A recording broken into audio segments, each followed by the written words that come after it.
Assalamualaikum warahmatullahi wabarakatuh. Perkenalkan, saya Toga Aldila Cindratama, dosen Politeknik Negeri Malang, jurusan Teknologi Informasi. Pada kesempatan ini saya akan menjelaskan mengenai mata kuliah yang saya ampu, yaitu jaringan komputer, di mana mahasiswa menempuh mata kuliah ini pada semester ganjil. Untuk SKS pada mata kuliah jaringan komputer ini adalah 4 SKS, yaitu 2 SKS teori dan 2 SKS praktik. Capaian pembelajaran yang dibebankan pada mata kuliah ini yang pertama adalah menguasai konsep komunikasi jaringan, protokol, model, lapisan aplikasi, protokol aplikasi, transport layer, network layer, data link layer, physical layer, termasuk di dalamnya nanti IP versi 4, subnetting, dan routing.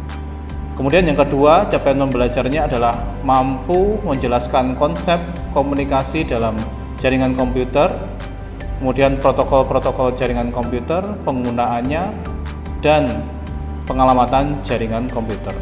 Kemudian yang ketiga adalah mampu menerangkan perintah-perintah dasar dalam konfigurasi router, serta yang terakhir adalah mahasiswa mampu menerapkan pengalamatan jaringan IP versi 4 dan subnetting.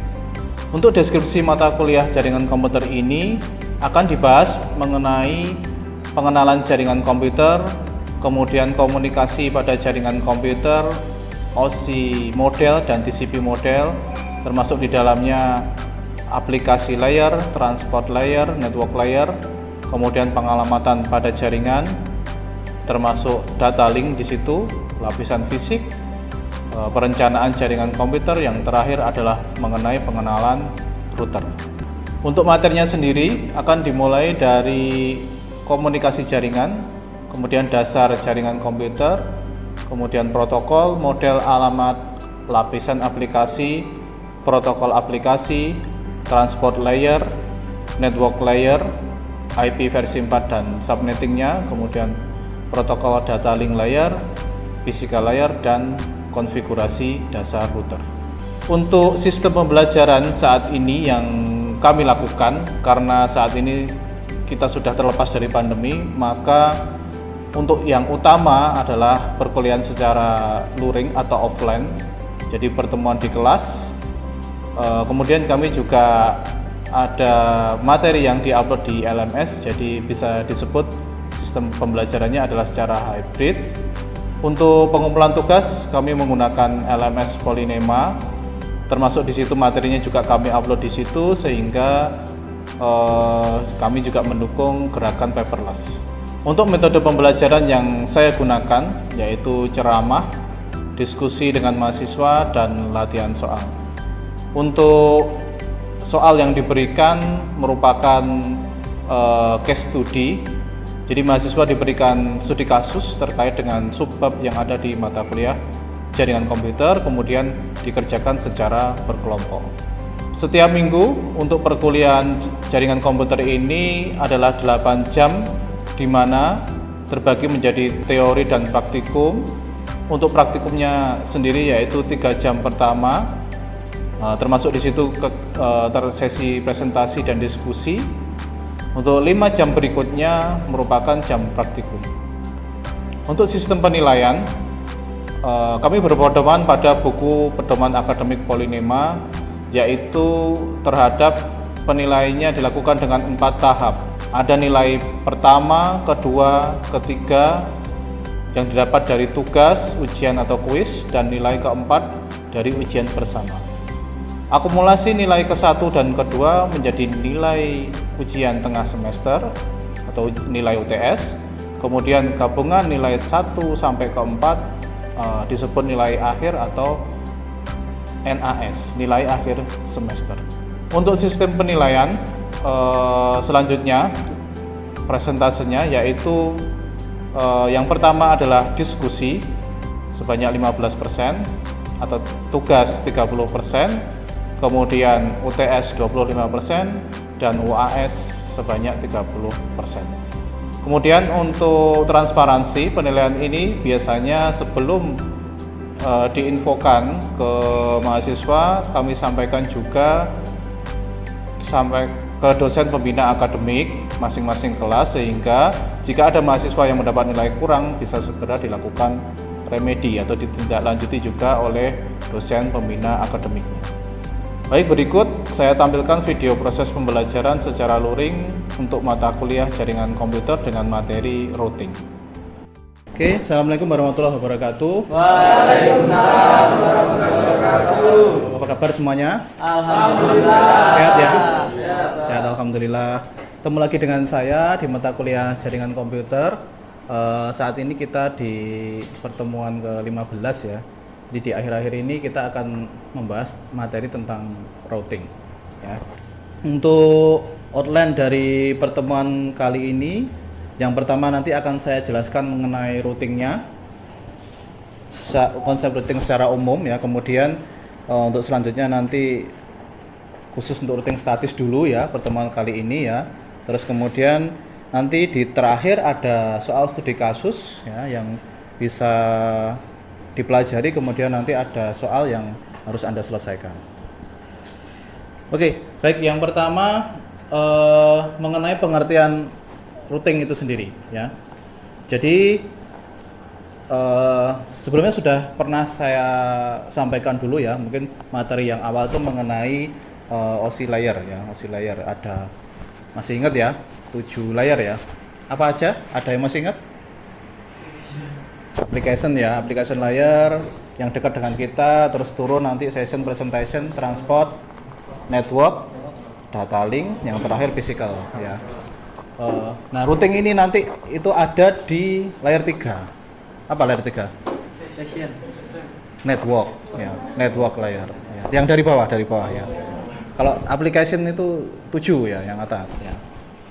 Koneksi lah, atau disebut juga koneksi layer 3 ya. Routing itu bagaimana? Koneksi antara network yang satu dengan network lain. Jadi di jaringan kita perlu bantuannya routing ya. Router ya, itu nanti untuk menghubungkan satu jaringan dengan jaringan lain yang berbeda ya.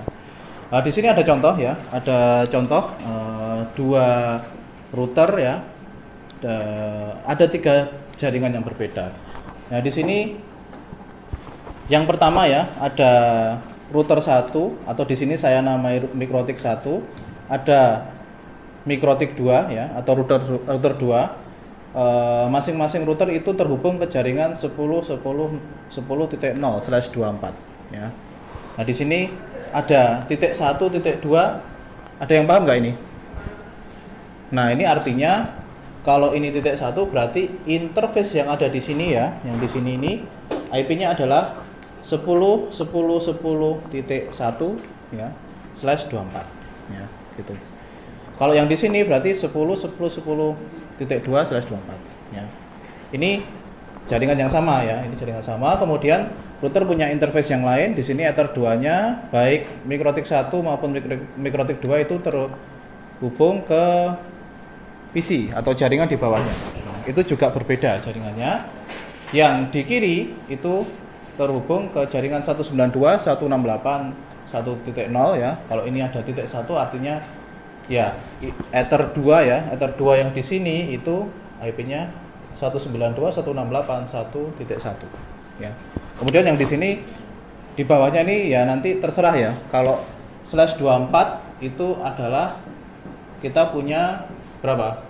256 ya maksimal ya. 256 IP ya, mulai dari 0 sampai 255.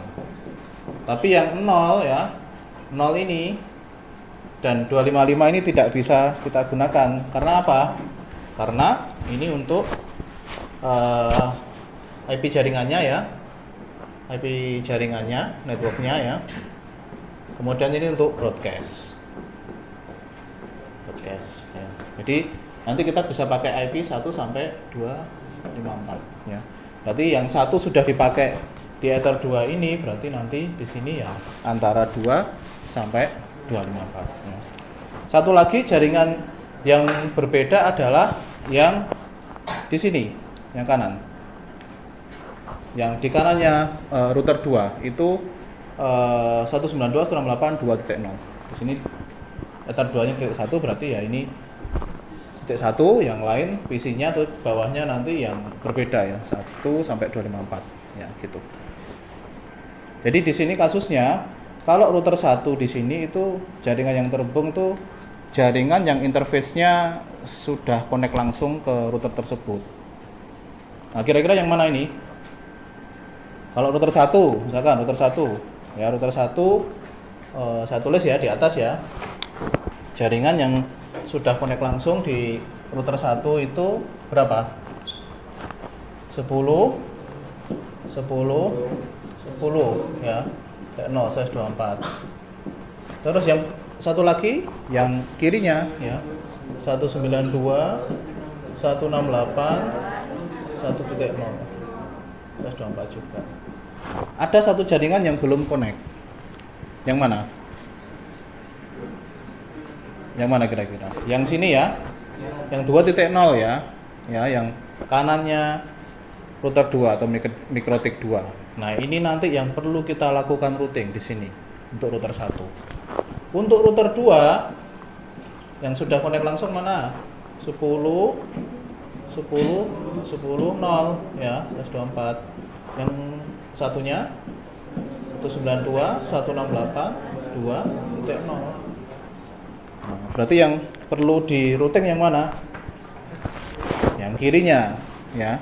Berarti ini yang perlu di routing adalah jaringan 2.0 ya, yang di sini 1.0.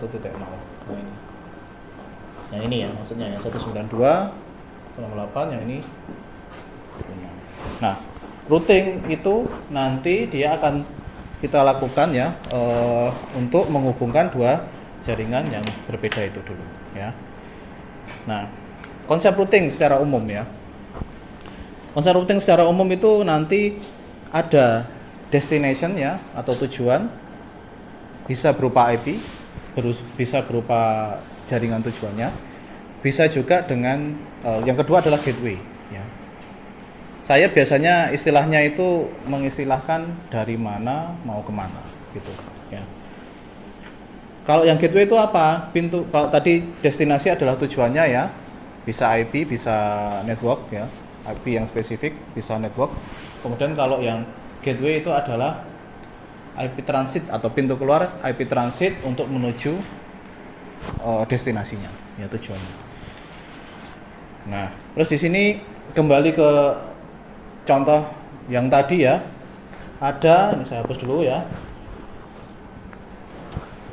ada jaringan yang sudah connect. Tadi sudah kita catat di sini.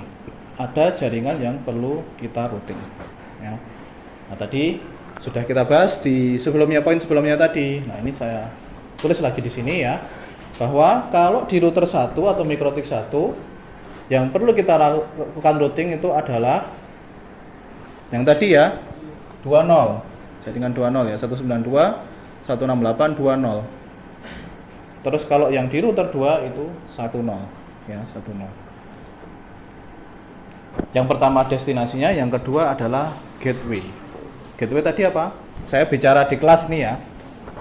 Misalkan Anda dari lab ini, lab Jarko mau menuju ke ruang dosen, gedung A gitu ya. Berarti saya istilahkan dulu itu ya. Tujuannya mana? Destinasinya ruang dosen, gedung A. Gateway-nya, sekarang pertanyaannya mana? Gateway-nya. Ini bicara ruangan dulu ya. Mana gateway-nya? Pintunya gedung A? Atau gerbangnya gedung B? Atau pintu lab ini? Pintu lab ini ya, yang betul pintu lab ini. Jadi istilahnya itu ya. Jadi kalau saya ilustrasikan tadi, mau ke dari sini ya, dari lab ini mau ke ruang dosen gedung A, tujuannya destinasinya adalah ruang dosen, gateway-nya ya pintu lab ini. Kembali ke sini ya, tadi ini yang terhubung langsung lah, gateway-nya mana? Nah ini gateway-nya adalah di sini ya. Kalau terhadap router 1, gateway-nya itu adalah interface ether 1 mikrotik 2 ya, gitu, mikrotik 2. Jadi bukan yang di sini atau di sini. Nah, ini jaringan ini yang kita perlukan untuk routing malahan ya. Ya. Kalau yang gateway-nya adalah yang ini, yang terhubung langsung, yang masih satu subnet. Berarti jawabannya kalau router 1, kalau kita melakukan routing nanti adalah destination address-nya 192.168.2.0/24 ya. Misalkan kita routing satu jaringan, berarti semua di sini ya. Bisa seperti itu atau spesifik ya, atau spesifik. Spesifik misalkan katakan ini PC-nya, IP-nya 192.168.2.10. Bisa juga ya. Destinasinya langsung kita spesifikkan 192.168.2.10. Tapi gateway-nya tetap di sini ya untuk router 1. Untuk router 2 karena yang belum ada tadi sudah kita list ya 1.0 ya, maka nanti destinasinya adalah 192.168.1.0 ya, 1.0. Yang terhubung langsung kan ini sama ini ya, yang router 2. Berarti yang belum terhubung mana ini. Nah, berarti tujuannya nanti ini ya, 1.0. Gateway-nya mana? Apakah di sini, apakah di sini, apakah di sini, apakah di sini. Nah, gateway tadi kita ingat lagi pintu yang paling luar ya. Atau IP transit, titik yang paling luar, tapi yang masih satu subnet, yang masih satu jaringan. Maka yang paling ujung untuk menuju ke 1.0 itu di sini. Berarti gateway-nya adalah 10.10.10.1. Nah, kira-kira itu ya. Oke. Terus ada juga default gateway ya. Default gateway itu adalah kasus di mana semua gateway dialihkan ke titik tertentu ya, semua tujuan. Hal ini dilakukan bila jalur keluar dari satu router itu hanya melalui satu IP. Jadi kita bisa setting juga default gateway itu 000 ya, IP-nya 000 ya. Tapi ini adalah pilihan terakhir. Misalkan kita tidak tahu sama sekali ya, tidak tahu sama sekali konfigurasinya. Kemudian nanti untuk praktek ya, mungkin saya singgung sedikit di sini.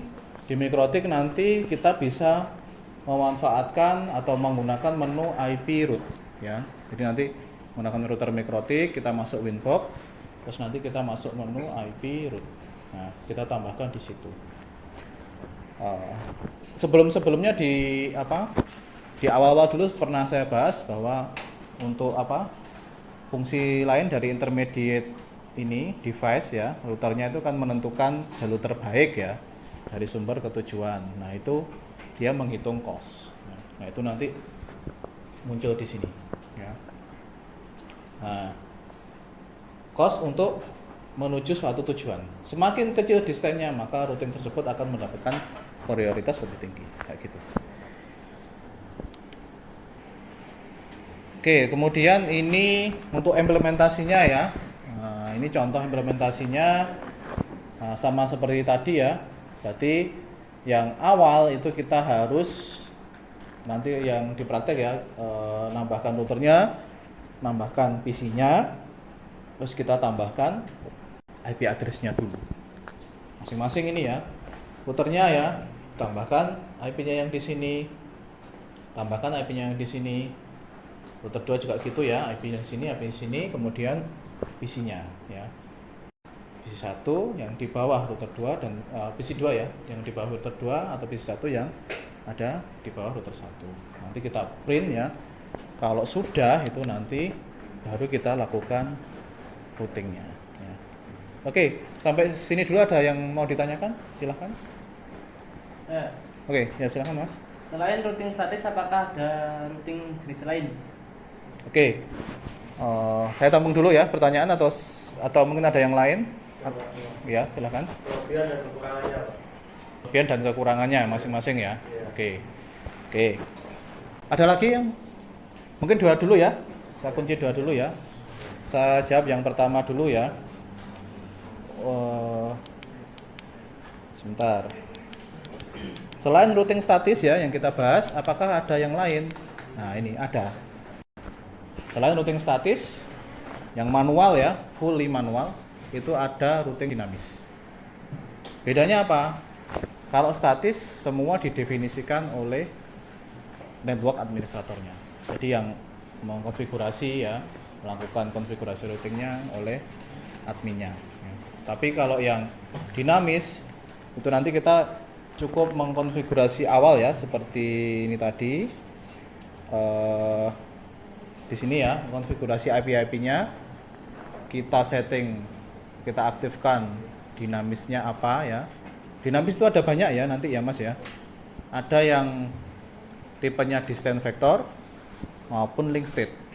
Kalau distant vector itu contohnya adalah protokolnya RIP ya, atau routing information protocol. Kalau yang link state itu contohnya OSPF ya.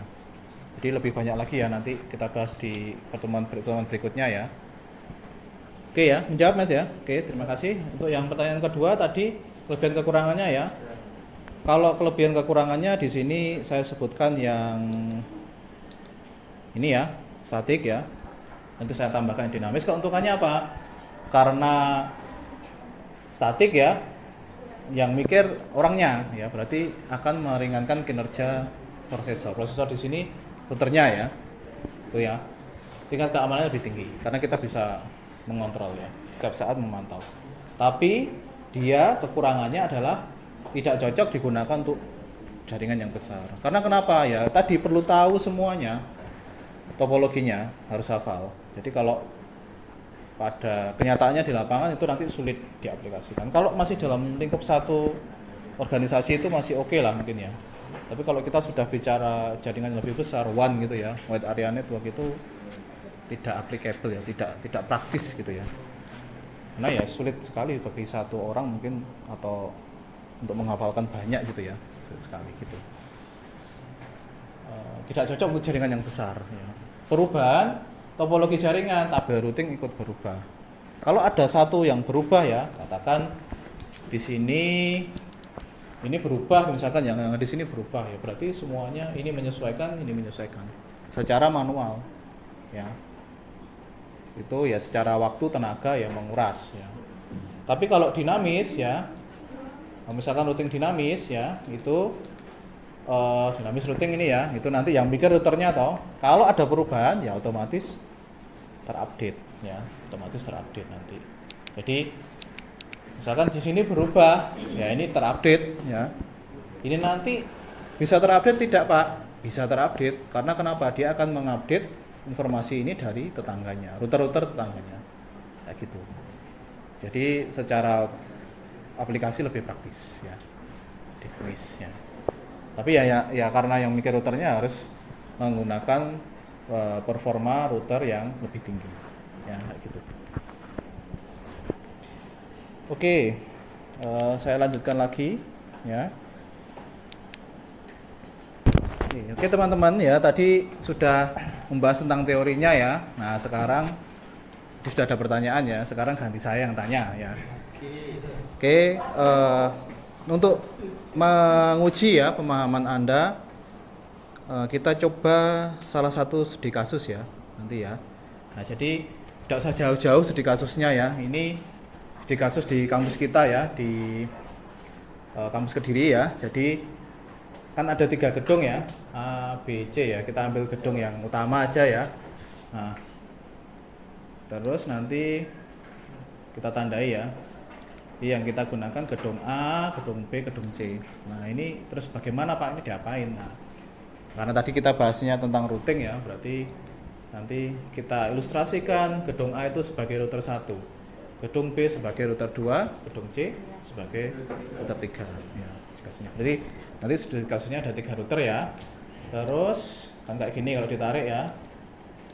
Nah kita gambar lebih baik ya. Nah kayak gini kira-kira. Nah jadi nanti 3 router 1, 2, 3 ya. Nanti antara router 1 dengan router 2 yang di sini itu dihubungkan dengan network 10.1.1.0 ya. Terus yang di sini ini titik 1, titik 2, tadi sudah paham ya. Titik 1 itu artinya apa? Interface yang di sini ya itu IP-nya ini. Interface yang di sini IP-nya titik 2. Satu jaringan ini ya. Terus nanti antara router 2 dan router 3 terhubung ke jaringan 10.1.2.0/30 ya.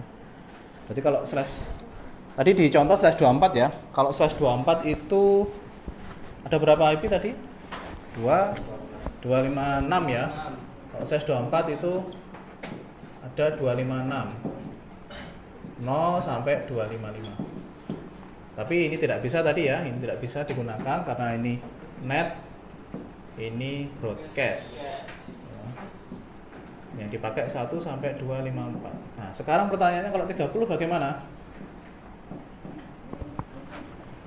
Size 30 bagaimana? Nanti akan ada 4 IP ya. 4 IP itu 0 berapa? 1 2 3 ya. Nah, yang ini tidak bisa dipakai ya, yang awal dan akhir karena ini net dan ini broadcast. Nah, berarti pas nanti ya. Ini kalau pakai subnet /30 itu pas digunakan untuk masing-masing interface-nya di router ya. Karena dua, kita pakai yang dua dulu ya. Oke ya, berarti nanti di sini bisa dipasang 10 1 2 1 ya. Di sini 10 1 2 2 ya. Kemudian yang di bawah ya, yang di bawahnya router itu nanti kita bagi menjadi 10 ya di router 1, kemudian 192.168.2.0 di router 2, kemudian 192.168.3.0 di router 3 ya. Terus ngapain Pak? Nah ini yang perlu Anda lakukan. Tugasnya kelompok saja ya. Satu kelompok beranggotakan 3 orang. Nah, jadi ini silakan nanti pembagiannya Anda tentukan sendiri ya. Saya tak perlu menentukan ya. Senyamannya aja. Karena ada 3 router ya berarti satu orang nanti pas ya pegang satu router ya. Terus kalau sudah membentuk kelompok 3 orang nanti apa? Anda lakukan perintah routingnya ya. Jadi misal ya rutin yang perlu dilakukan routing ya, mana yang belum. Nah, gitu. Ini jadi misalkan router 1 tadi ya contohnya adalah yang sudah terhubung langsung itu tidak perlu dilakukan routing ya. Untuk yang di sini dan di sini tidak perlu dilakukan routing. Tapi 1 ya yang di sini ya 1 2 3 ini yang perlu dilakukan routing ya. Berarti yang lain mudah Pak? Belum tentu ya. Yang 3 juga ya sama, yang terhubung langsung sini dan sini ya. Yang belum mana? Ini kalau 3 yang belum kita pakai sepeda yang lain ya. Kalau yang 3 ini yang terhubung sini dan sini ya. Yang belum adalah 1 2 3. Ini clue-nya ya ini ya, ini clue-nya. Kalau router 2 gimana? Ternyata kalau kita lihat router 2 itu sudah ada 3 jaringan yang terhubung langsung. 1 2 3. Nah, ini sudah terhubung langsung tidak perlu dilakukan routing ya. Yang belum mana? Yang paling kiri ya, sama sini. Berarti nanti yang 3 yang jadi router 2 agak enteng ya. Routingnya hanya ke sini 1 sama sini 2 ya. Kira-kira paham? Ya, itu yang perlu dilakukan ya. Ada yang belum paham mungkin? Aman ya? Oke, silakan nanti Anda tuliskan perintah routingnya. Terus kalau sudah kalau bisa kita selesaikan hari ini ya di praktikum nanti ya. Terus nanti Anda kumpulkan pada LMS ya. Ini deadline-nya tapi minggu depan ya, minggu depan. Tapi kalau sudah selesai hari ini, hasil diskusinya langsung diupload saja, tidak apa-apa. Lebih baik, lebih cepat, lebih baik. Oke, mungkin kira-kira itu ya untuk pertemuan kali ini ya. Ada yang ditanyakan mungkin? Silahkan. Mungkin ada yang belum jelas. Sudah aman semua ya. Ya, terima kasih. Saya akhiri. Selamat pagi. Assalamualaikum warahmatullahi wabarakatuh. Waalaikumsalam warahmatullahi wabarakatuh. Demikian pembahasan dan contoh soal untuk mata kuliah jaringan komputer subbab materi routing. Semoga bermanfaat. Terima kasih. Salam vokasi. Assalamualaikum warahmatullahi wabarakatuh.